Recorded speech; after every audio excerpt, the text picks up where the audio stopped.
Serie B-Win. Tutti i colori della passione. Ritrovare la vittoria che manca da 3 turni, questo è l'obiettivo del Padova di Dal Canto che affronta l'Albino Leffe per la 29esima giornata di Serie B-Win.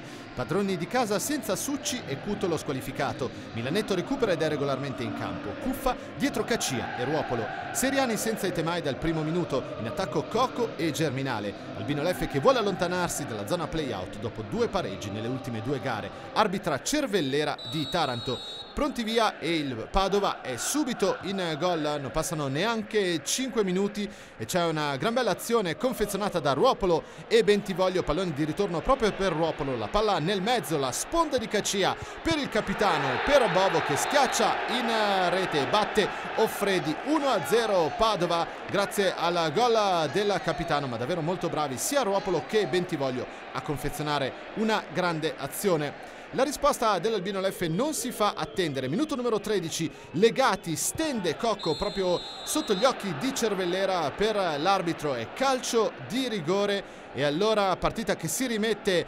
sull'equilibrio, si rimette in parità grazie al gol numero 11 di Cocco che arriva su questo calcio di rigore, spiazza Pellizzoli, 1-1, tutto da rifare per il Padova. Eccolo qui.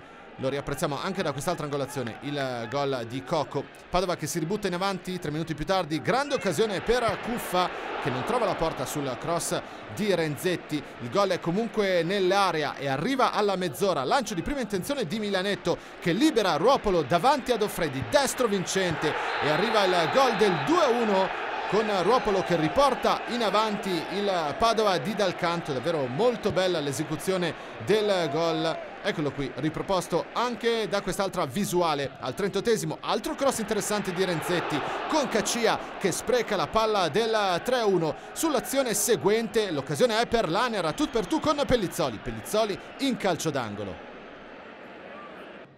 Dopo le emozioni del primo tempo con gli highlights andiamo alla ripresa con il Padova che attacca subito a testa bassa. Al 7° il pallone per Caccia che fugge al difensore, poi il suo destro respinto da Offredi con Ruopolo che viene anticipato, soltanto calcio d'angolo per il Padova. 60 secondi più tardi Ruopolo, il cross proprio per Caccia che trova soltanto l'esterno della rete di testa. 2 minuti più tardi è un buon momento questo per i 2 attaccanti del Padova. Ancora Ruopolo, fugge al difensore il suo sinistro, respinto da Offredi, per la difesa dell'Albino allontana. Al 12esimo buona occasione per i seriani ma Germinale chiude troppo il suo destro. Il 3-1 è nell'area e arriva al 18esimo, ennesima fuga di Ruopolo sulla sinistra, il pallone nel mezzo con l'esterno per Caccia.